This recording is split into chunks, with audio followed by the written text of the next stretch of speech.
When I first came into the House of Commons 4 years ago, I was Conservative both in name and in outlook. I believed many of the things I'd been taught at school about the virtues of our Constitution and of Badger.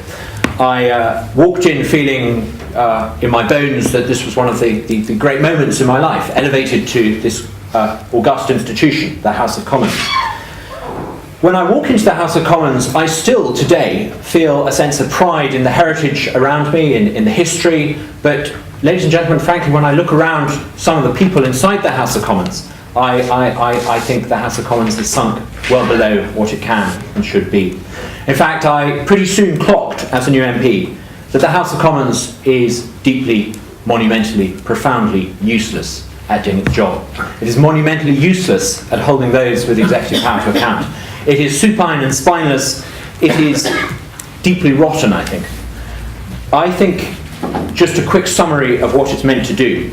It's supposed to oversee how our tax pounds are spent. Since the Civil War, we fought a war over the idea that those who we elect should hold those who spend our money to account. It fails to do that. On Thursday, £52 billion worth of money will be put through on the nod for the education budget. There will be the most cursory examination. The idea that it does what a legislature should do, it simply doesn't.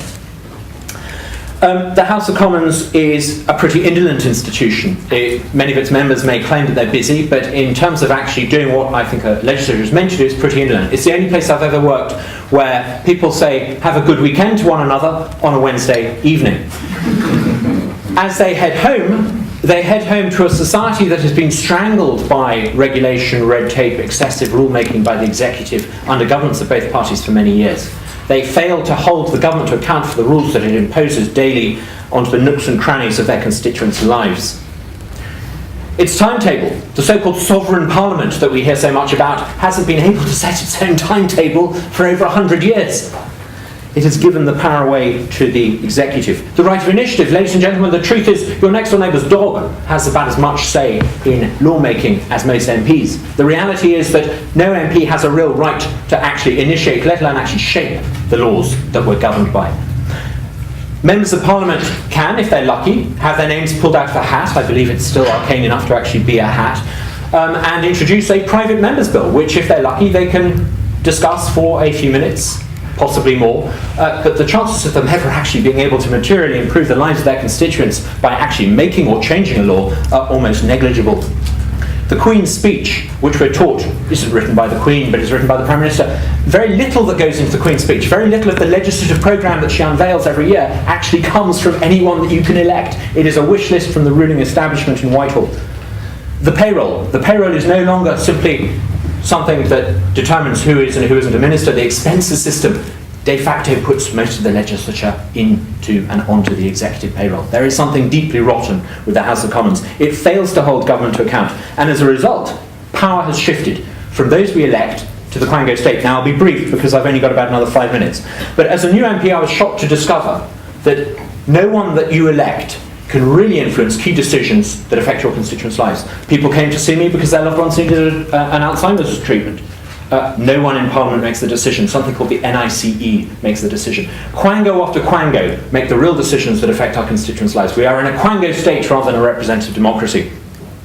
It is because of that people lose faith in their politicians and turnout falls. There's this alphabet soup of Quangos. There's so many letters of the alphabet they've actually run out of names. There are 2 FSAs, a Food Standards Agency and a Financial Service Authority.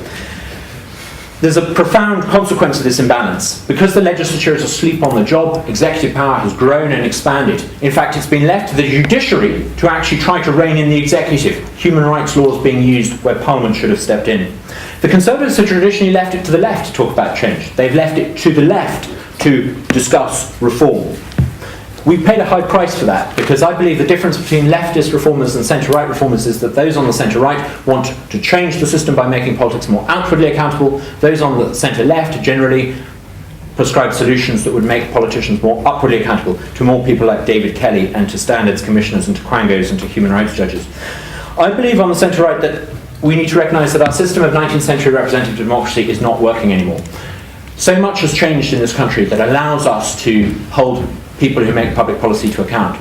And yet we still rely on a 19th century concept of giving people the right to sit for 5 years in a palace by the River Thames and make laws for us. We need a much more participative system of direct democracy. Reform, briefly. There are two sides to it. Making government accountable to Parliament. It may sound a bit Beltway and a bit SW1, but briefly. Just as we ousted the Speaker and replaced him with somebody elected by secret ballot free from manipulation by the whips, we should extend that principle to chairmen of the Select Committee. Once you have the chairman of the Select Committee who owes their position to the whole House rather than to the whim of the occupant of number 10, they will be able to do things like approve departmental budgets or not, approve appointments or not. Yes, you will move towards a separation of powers. This is not an alien concept. Until World War I, a member elected to the House of Commons as a backbencher who was elevated to government had to resign their seat and fight a by-election. That was a separation of powers. We would bring back the concept of a separation of powers between executive and legislature by empowering the legislature to fill its key appointments and ultimately to veto departmental and executive expenditure and appointments. I've got 1 more minute left, I hope. We need reform too, and the biggest reform possible is to make those in Parliament accountable to the people. The reason why we're in this sorry state, the reason why we're in this mess, is because there's not enough choice and competition to decide who gets to sit in the House of Commons in the first place. 7 out of 10 MPs come from one-party fiefdoms. In fact, if you look at the past 5 elections, in 4 of those elections, fewer than 1 in 10 seats changed hands. Even in the Labour landslide of 97, 3 out of 10 seats change hands. In other words, 70% of MPs come from one-party fiefdoms. There are too many people in the House of Commons who owe their position to brilliant speeches they made 10, 15, 20 years ago, narrow selection committees. We need to change that. We need open primaries for MPs, so that in every seat, anyone can challenge the incumbent for the job.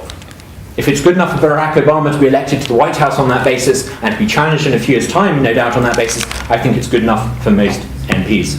We need a right of recall, so that MPs who behave badly or break their election promises can be challenged in by-elections. If we had that, I think it would keep MPs on their toes and they would behave as members of the legislature rather than as cheerleaders for the executive or for the shadow executive. We also, I think, need to consider very seriously some sort of single transferable vote multi-member system.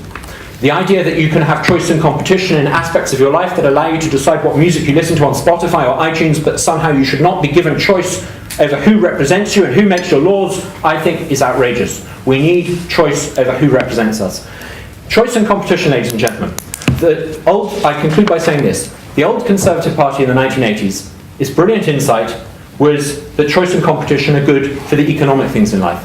If we had choice and competition over the public things in life, politics, public services, we would raise standards. A lack of choice and competition explains why we have very low standards in public life. If we raised choice and competition, we would have more responsiveness from our politicians, we would have a broader spectrum of views represented in our legislature, and the fierce debates that today take place on the blogosphere on things like climate change or the government banking bailouts, those spectrums of opinion would be represented in our national legislature, and I think we would respect them far more than we do today. Thank you very much.